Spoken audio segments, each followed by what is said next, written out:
그날 저는 35년 동안 지켜온 제 가게에서 연기를 마셨습니다. 장맛비가 퍼붓던 여름날이었어요.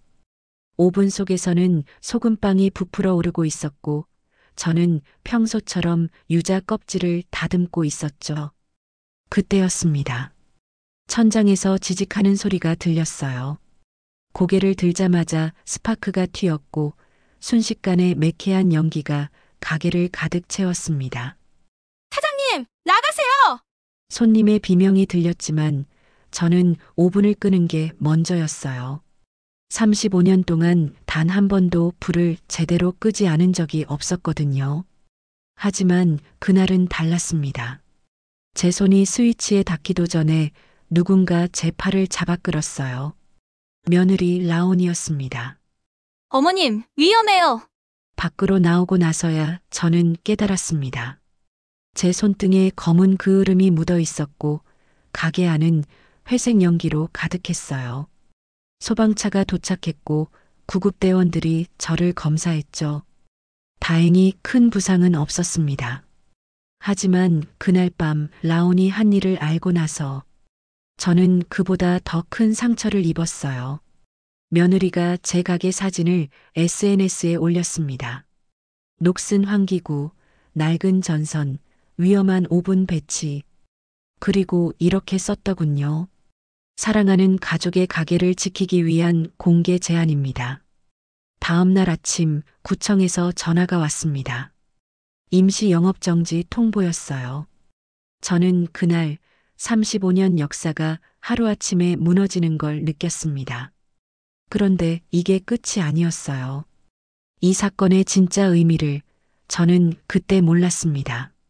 며느리의 배신처럼 보였던 그 행동이 사실은 제 인생을 바꿀 시작점이었다는 걸요. 제 이름은 박연정입니다. 서해 끝자락 바람골 시장에서 35년째 소금빵을 굽고 있어요. 아니, 굽고 있었다고 해야겠네요. 젊었을 때 저는 봉제 공장에서 일했습니다. 그러다 재봉틀에 손가락을 다쳤고 바늘을 영영 놓게 됐죠. 막막했어요. 어린 아들 민수를 키워야 했고 남편 세진은 연안 화물선을 타느라 집에 거의 없었거든요. 그때 시어머니께서 말씀하셨어요. 연정아, 내 손은 바늘을 못 쥐어도 반죽은 줄 수 있어. 그렇게 시작한 게 빵집이었습니다. 처음엔 식빵, 단팥빵, 크림빵, 여러 가지를 만들었어요. 하지만 장사가 안 됐습니다. 시장 입구에 큰 프랜차이즈 빵집이 생기면서 손님들이 뚝 끊겼거든요. 한 달, 두 달, 빚만 쌓여갔어요. 그러던 어느 날 남편이 항해에서 돌아와 말했습니다. 여보, 바다 소금으로 빵을 만들어봐. 이 동네 사람들은 짠맛을 좋아해. 반신반의하며 만든 게 소금빵이었어요. 바다 소금을 녹인 염수로 반죽하고 유자 껍질을 말려 넣었죠. 발효는 12시간. 남들보다 3배는 오래 기다렸습니다. 그렇게 구운 빵은 겉은 바삭하고 속은 촉촉했어요. 소금 결정이 반짝이는 표면을 한 입 베어 물면 달콤하면서도 은은한 짠맛이 입안에 퍼졌죠. 입소문이 났습니다. 바람골 시장의 소금빵. 새벽에 구워 오전이면 동나는 빵. 사람들은 줄을 섰고 저는 매일 새벽 3시에 일어나 반죽을 접었어요. 빵은 기다림의 언어예요. 그게 제 좌우명이었습니다. 서두르지 않고 조급해하지 않고 반죽이 스스로 부풀어 오를 때까지 기다리는 것. 그게 제 방식이었어요. 그렇게 20년이 흘렀습니다. 아들은 대학을 나와 건축사무소에 취직했고 예쁜 며느리까지 얻었죠. 라온은 UX 디자이너였어요. 처음 만났을 때 그녀가 물었습니다. 어머님, 이 가게 동선이 비효율적이에요. 왜 오븐을 입구 바로 앞에 두셨어요? 저는 웃으며 대답했죠. 손님들이 빵 굽는 걸 봐야 믿고 사가니까. 하지만 라온의 눈빛은 걱정으로 가득했어요. 그날부터 며느리는 가끔씩 조언을 했습니다. 환기 설비를 바꾸라고, 전선을 점검하라고, 오븐 위치를 옮기라고. 저는 듣는 척만 했어요. 35년 동안 이렇게 해왔는데 뭐가 문제란 말입니까? 그 고집이 결국 제 발목을 잡았습니다. 영업정지 통보를 받은 그날 밤, 저는 혼자 가게에 앉아 있었습니다. 텅 빈 가게, 식어버린 오븐, 바닥에 떨어진 밀가루 가루들, 35년의 역사가 하루아침에 멈춰버린 기분이었어요. SNS에는 라온이 올린 글이 퍼지고 있었죠. 어떤 사람들은 응원했지만 어떤 사람들은 비난했습니다. 가족 망신을 왜 공개적으로 시키냐?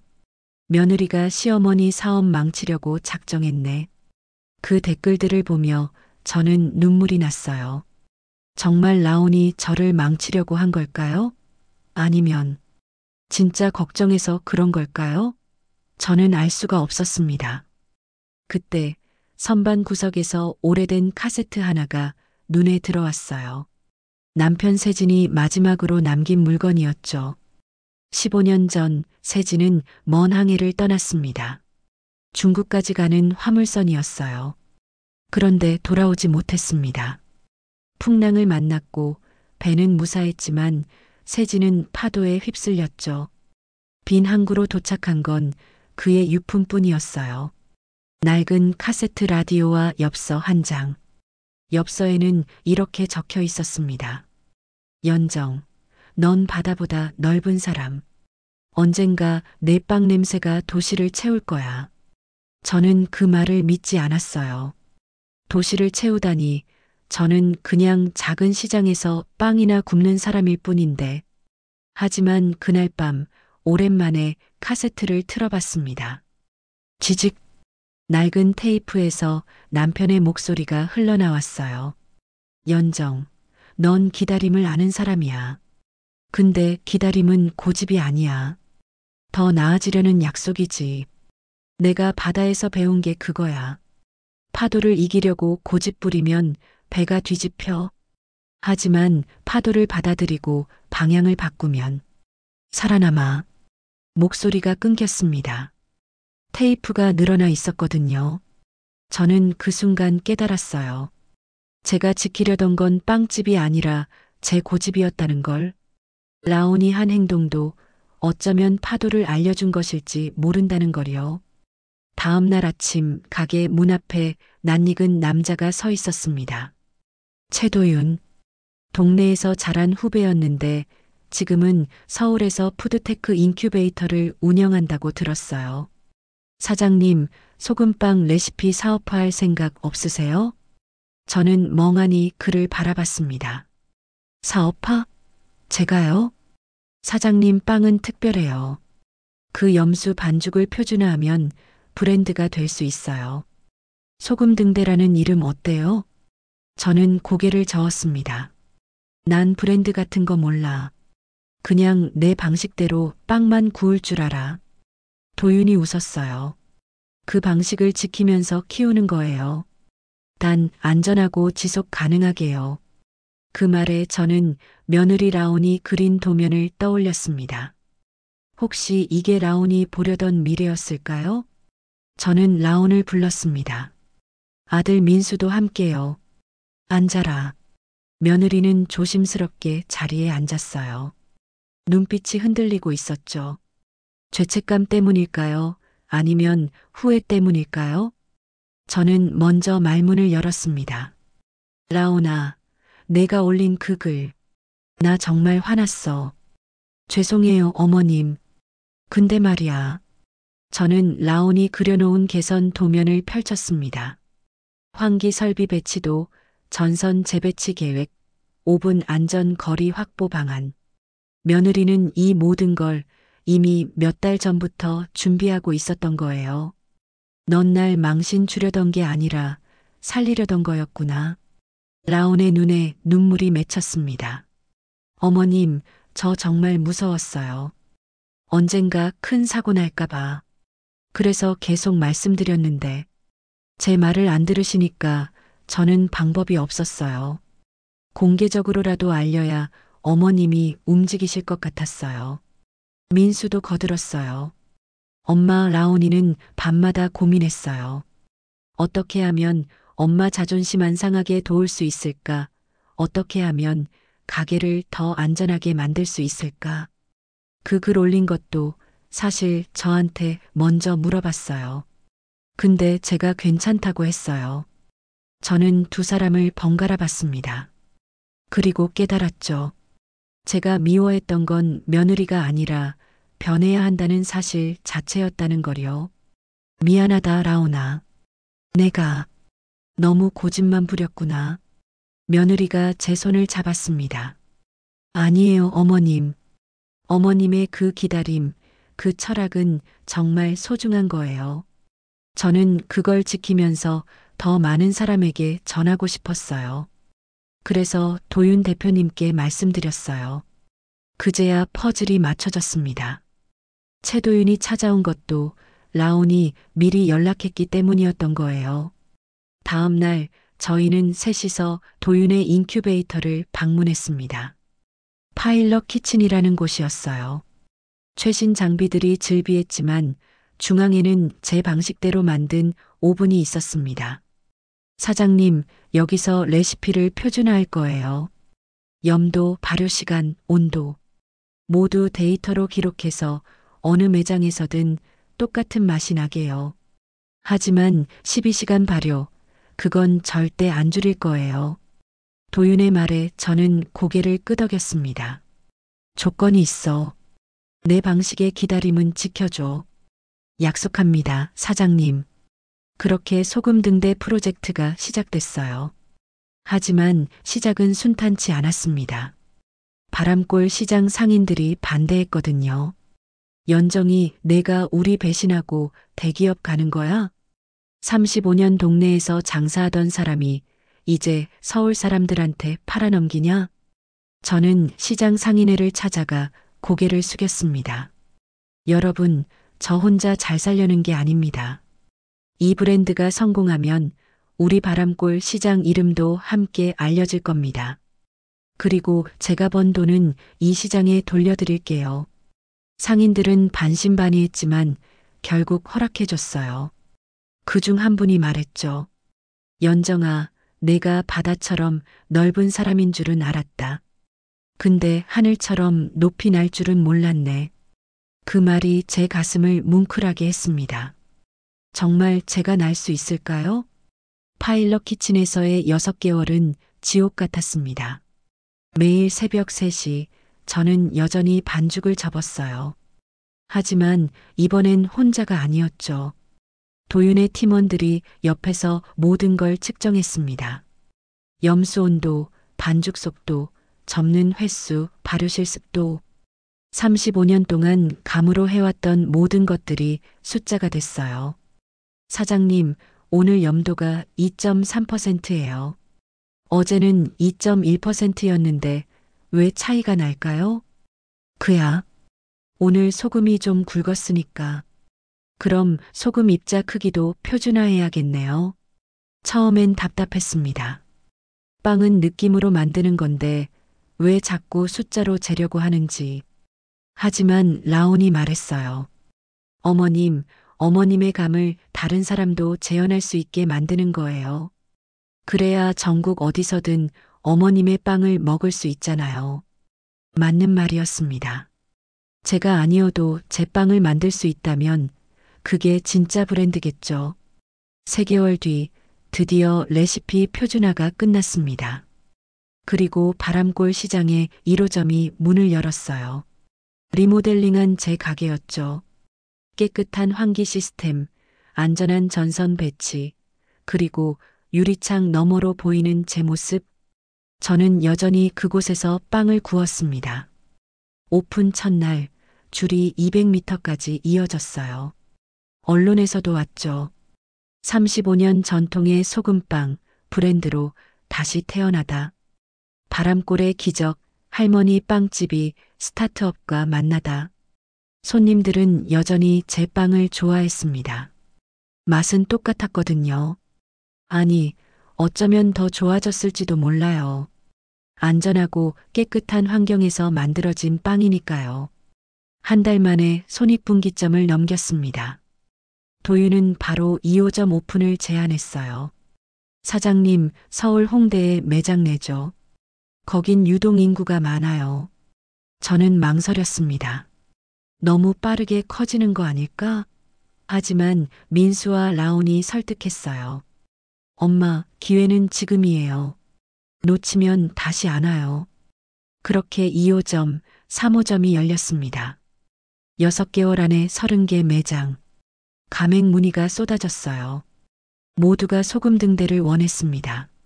하지만 그때 첫 위기가 왔어요. 대전 12호점에서 식중독 신고가 들어왔습니다. 손님 5명이 배탈이 났고 보건소가 조사에 나섰죠. 언론은 바로 달려들었어요. 소금 등대, 급성장의 부작용인가. 위생관리 허점 드러나. 저는 그날 밤 잠을 이룰 수 없었습니다. 35년 동안 단 한 번도 식중독 사고가 없었는데 브랜드가 되고 나서 이런 일이 생기다니. 제 잘못일까요? 너무 욕심을 부린 걸까요? 도윤이 급히 회의를 소집했습니다. 사장님, 조사 결과가 나왔어요. 문제는 우리 빵이 아니었어요. 그 매장 냉장고가 고장 나 있었는데 점주가 보고하지 않았대요. 안도의 한숨이 나왔지만 동시에 두려움도 밀려왔어요. 브랜드가 커질수록 제가 통제할 수 없는 변수도 많아지는구나. 정말 이 길이 맞는 걸까요? 1년 뒤 소금 등대는 전국 100개 매장을 돌파했습니다. 연 매출 150억. 제 개인 지분 가치는 감정가로 60억이 넘었어요. 한 번도 상상해 본 적 없는 숫자였죠. 바람골 시장의 빵집 아줌마가 이제는 박연정 대표로 불렸습니다. 하지만 숫자가 커질수록 제 마음은 불안했어요. 어느 날 대형 프랜차이즈 기업에서 연락이 왔습니다. 인수 제안이었죠. 소금 등대 브랜드를 200억에 인수하겠습니다. 박 대표님은 명예회장으로 남으시고 경영은 저희가 맡겠습니다. 200억. 제가 평생 벌어도 만질 수 없는 돈이었어요. 그 돈이면 시장 상인들에게도 충분히 보답할 수 있고 민수와 라온에게도 여유를 줄 수 있었죠. 저는 도윤과 가족들을 불러 모았습니다. 인수 제안이 들어왔어. 200억이야. 민수가 놀란 표정으로 물었어요. 엄마, 팔 거예요? 저는 대답할 수 없었습니다. 솔직히 흔들렸거든요. 35년 동안 고생만 했는데 이제 좀 쉬고 싶기도 했어요. 하지만 라온이 조용히 말했습니다. 어머님, 그 회사가 12시간 발효를 지킬까요? 어머님의 기다림을 존중할까요? 아니면 6시간으로 줄여서 더 많이 팔려고 할까요? 그 말에 저는 화들짝 놀랐어요. 맞아요. 그들은 이윤만 볼 거예요. 제 철학 따윈 관심 없겠죠. 도윤도 거들었습니다. 사장님, 지금 팔면 소금 등대는 그냥 하나의 빵집 브랜드가 돼요. 하지만 우리가 끝까지 가면 이건 기다림의 철학을 파는 브랜드가 될 수 있어요. 저는 그제야 깨달았습니다. 돈보다 중요한 게 있다는 걸요. 거절할게. 우리가 끝까지 해보자. 가족들이 웃었어요. 그리고 그날 밤 저는 오랜만에 남편의 카세트를 다시 틀었습니다. 연정, 넌 바다보다 넓은 사람이야. 바다는 멈추지 않아. 계속 흘러가지. 넌 그런 사람이야. 맞아요. 저는 멈출 수 없었어요. 하지만 그 선택이 또 다른 시련을 불러올 줄은 몰랐습니다. 인수를 거절한 뒤 그 프랜차이즈 기업이 유사 브랜드를 만들었거든요. 바다소금빵이라는 이름으로 제 레시피를 흉내낸 빵을 팔기 시작했어요. 게다가 가격은 저희보다 20% 싸게요. 손님들이 혼동하기 시작했습니다. 소금 등대랑 바다소금빵이랑 뭐가 달라요? 매출이 떨어졌어요. 한 달 만에 15% 하락. 가맹점주들이 불안해했죠. 대표님, 이러다 망하는 거 아니에요? 저는 다시 선택의 기로에 섰습니다. 가격을 내릴까? 마케팅을 더 공격적으로 할까? 아니면 그때 라온이 제안했어요. 어머님, 우리만의 스토리를 만들어요. 숫자로 못 이기면 감성으로 이기는 거예요. 라온의 아이디어는 간단했습니다.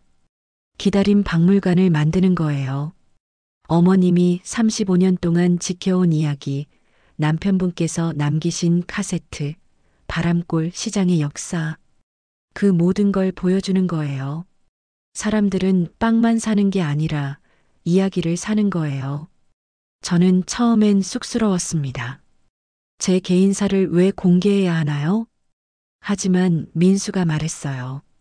엄마 인생 자체가 브랜드예요. 그게 우리의 진짜 경쟁력이에요. 그렇게 바람골 본사 5층에 기다림 박물관이 열렸습니다. 입구에는 남편의 카세트가 전시됐고 방문객들은 이어폰으로 그 육성을 들제시도돼 이어서 써줘. 재밌는데? 챕터 7 기다림 박물관과 등대의 불빛 계속. 그렇게 바람골 본사 5층에 기다림 박물관이 열렸습니다. 입구에는 남편의 카세트가 전시됐고 방문객들은 이어폰으로 그 육성을 들을 수 있었어요. 연정, 넌 바다보다 넓은 사람이야. 세진의 목소리를 듣고 눈물 흘리는 사람들이 있었습니다. 제 35년 역사를 담은 사진들, 낡은 오븐, 처음 만든 소금빵 레시피 노트, 모든 게 전시됐죠. 그리고 마지막 방에는 12시간 발효실이 있었어요. 유리창 너머로 반죽이 천천히 부풀어 오르는 모습을 실시간으로 볼 수 있었습니다. 라온이 작은 모니터를 설치했어요. 거기엔 이렇게 적혀 있었죠. 지금 이 반죽은 9시간째 기다리고 있습니다. 우리는 서두르지 않습니다.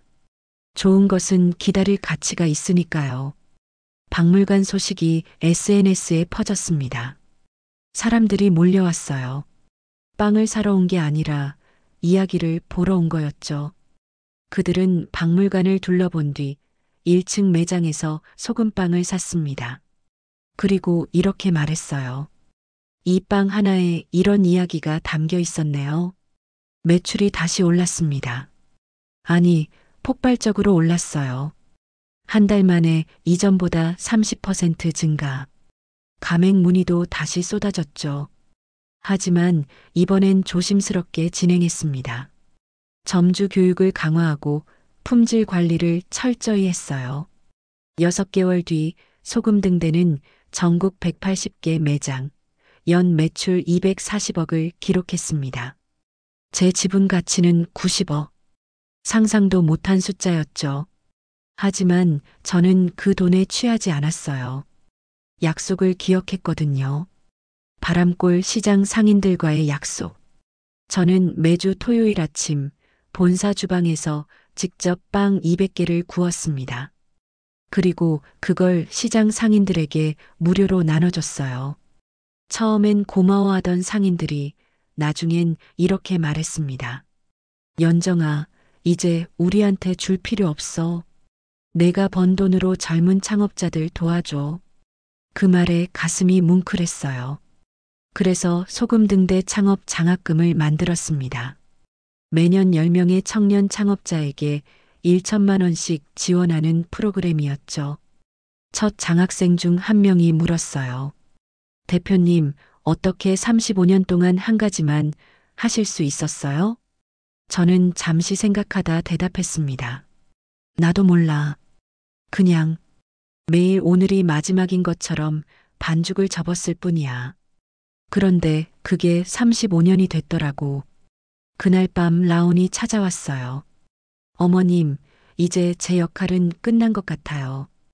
본사는 전문 경영인한테 맡기고 어머님은 이제 좀 쉬세요. 저는 고개를 저었습니다. 아직이야. 내가 해야 할 일이 남았어. 무슨 일이요? 너희한테 제대로 된 고마움을 표현하는 거. 그리고 어머님, 이제 말씀드릴 게 있어요. 뭔데? 저 임신했어요.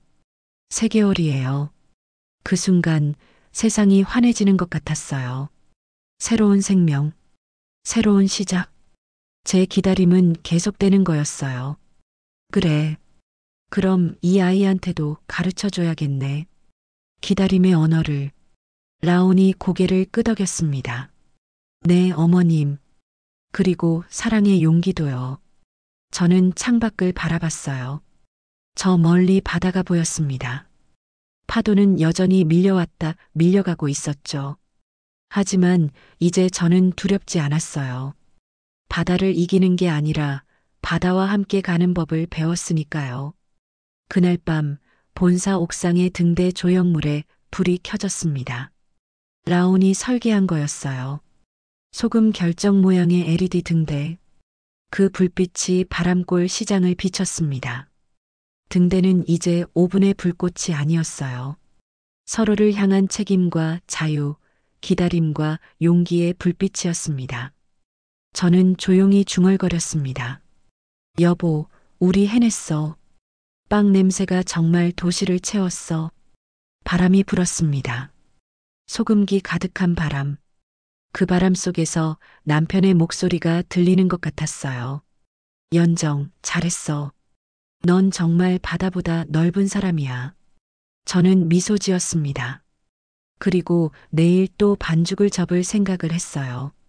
기다림은 끝나지 않았습니다. 아니, 이제 막 시작이었습니다. 박연정의 이야기 잘 들으셨나요? 35년 동안 한 가지만 지켜온 여자가 결국 변화를 받아들여 더 큰 세상으로 나아간 이야기였습니다. 우리는 때로 고집과 원칙을 혼동합니다. 하지만 진짜 원칙은 변화 속에서도 지킬 수 있는 것이죠. 연정은 12시간 발효라는 기다림을 지키면서도 더 안전하고 더 많은 사람과 나누는 방법을 배웠습니다. 그리고 가장 중요한 건 그녀 혼자 한 게 아니라는 겁니다. 며느리의 용기, 아들의 믿음, 동료의 전문성, 모두가 함께 만든 성공이었어요. 여러분의 인생에도 기다림이 있나요? 그 기다림을 지키면서도 변할 수 있는 용기를 내보세요. 그리고 혹시 주변에 연정 같은 분이 있다면 라온처럼 용기 내어 손 내밀어 주세요. 진짜 사랑은 고집을 꺾는 게 아니라 함께 더 나은 방향을 찾는 거니까요. 오늘 이야기가 마음에 드셨다면 좋아요와 구독 부탁드립니다. 그리고 댓글로 여러분의 기다림 이야기도 들려주세요. 기다림은 약속입니다. 더 나은 내일을 향한. 그리고 어머님, 이제 말씀드릴 게 있어요. 뭔데? 저 임신했어요. 3개월이에요. 그 순간 세상이 환해지는 것 같았어요.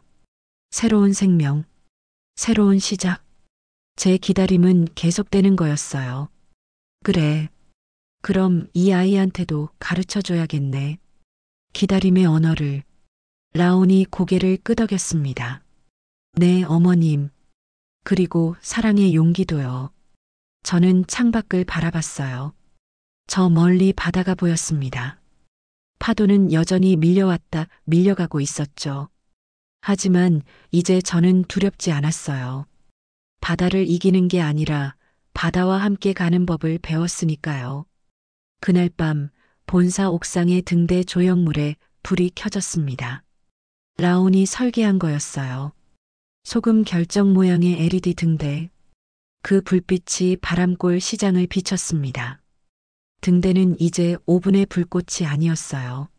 서로를 향한 책임과 자유, 기다림과 용기의 불빛이었습니다. 저는 조용히 중얼거렸습니다. 여보, 우리 해냈어.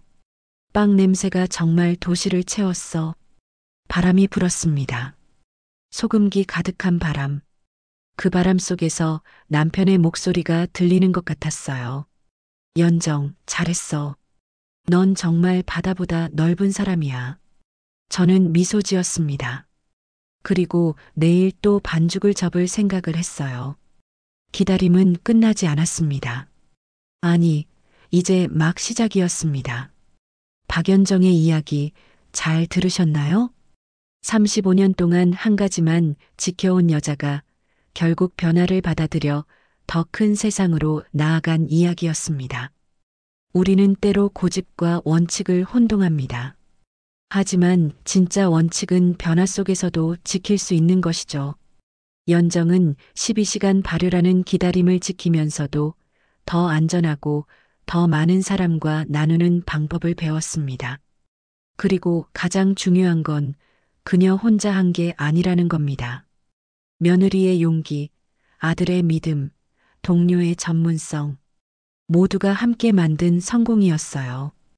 여러분의 인생에도 기다림이 있나요? 그 기다림을 지키면서도 변할 수 있는 용기를 내보세요. 그리고 혹시 주변에 연정 같은 분이 있다면 라온처럼 용기 내어 손 내밀어 주세요. 진짜 사랑은 고집을 꺾는 게 아니라 함께 더 나은 방향을 찾는 거니까요. 오늘 이야기가 마음에 드셨다면 좋아요와 구독 부탁드립니다. 그리고 댓글로 여러분의 기다림 이야기도 들려주세요. 기다림은 약속입니다.